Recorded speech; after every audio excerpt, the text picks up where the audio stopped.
Today, welcome to the Munchie Chef. Today we're going to talk about some basic essentials you should have in your cabinet. We're going to quickly go through a few of these and why I have these ingredients in my cabinet and in my refrigerator. What you want to have in your pantry is some pasta. Of course, I have some bow tie here. You need spaghetti, lasagna, elbow macaroni, whatever you like. We have some white rice. This should be in your cupboard also. This should be in your pantry. We have some rice. Now, everybody's trying to eat healthier. This is white rice. Not supposed to be as healthy as it's supposed, as like brown rice or wild rice. But, we have rice. Okay, you should have only one salt, with a few exceptions in your pantry, and that's kosher salt.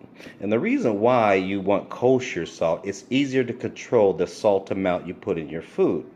If you buy the really fine salt, which I would only use, I don't have it in my kitchen, but if I had fine salt, and you'll see what I mean later, I would use it on things like cooked food that's already prepared. But other than that, I exclusively use kosher salt. Which brings us to the spices. Of course, you want black pepper. I'm not a fan of white pepper. They put that in mashed potatoes so you don't see the black specks. I don't have any problem with black specks. I happen to love the flavor of black pepper. And freshly grated is freshly milled or freshly ground black pepper is even better. But I have this coarsely ground pepper that I use, and it's very good also. And I do have a pepper grinder. And the rest of the spices do not have salt in them. Things like your cayenne, obviously, I have some chipotle seasoning here. Onion powder, garlic powder, those type of things you want to buy without salt. Okay?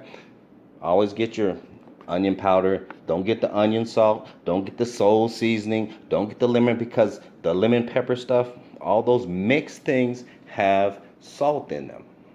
And sometimes it's good to use them if you're going to do things like a jerk and you don't want to go through the process of making your jerk.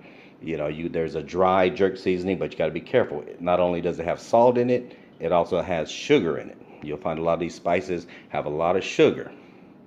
And a lot of my recipes, I don't use sugar at all, because there's so much sugar in all the rest of the food. I keep some soy sauce. Now this is adobo. This is one of the things that breaks the rules. Adobo is a blend of seasonings. It's got the onion powder in it. It's got the garlic powder already in it, and it's got a few other spices that you won't find anywhere else. And of course, most of this is salt, so you have to be careful. I keep canned beans. These are gandoles, and these are used in Latin cooking. Especially Puerto Rico, things like that. You always got to use some tomato sauce, tomato paste. You got to watch out. You want to get, if you can, get the organic and low on sodium. All the food you want to buy, you want to watch out for sugar. You want to watch out for sodium. Keep you some citrus.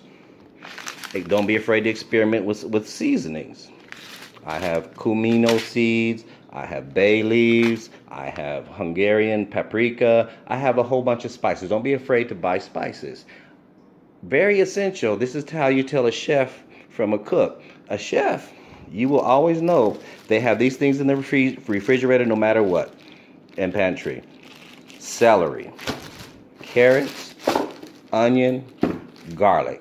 These are the basic groups everybody needs to have in their house. Now, I buy fresh garlic, and the reason why I don't buy the jarred stuff, it tends to lose its flavor. So I always get the bulb garlic. It seems to be more pungent, and this is essential. Your celery and your carrots is essential, and your onions, those are essentials as your base for almost everything you cook. Will have these ingredients in it, especially for your soups, your sauces, your gravies, your bones, when you break stuff down. You will always know a good cook or chef if they have this. This is chicken stock, homemade chicken stock, not from the box. And I buy the 10-pound bags of chicken quarters. I'll clean it, and I'll use the bones. I'll roast the bones and put some mirepoix, put the celery, the carrots, the onions, and the garlic in the oven. I'll roast it for about 30-45 minutes, and then I'll break it down in some sauce to make some stock. Also, a good sign of a good chef, a good cook, fresh herbs. This is just some curly leaf parsley. They didn't have any flat leaf. I prefer the flat leaf Italian parsley, cilantro, thyme.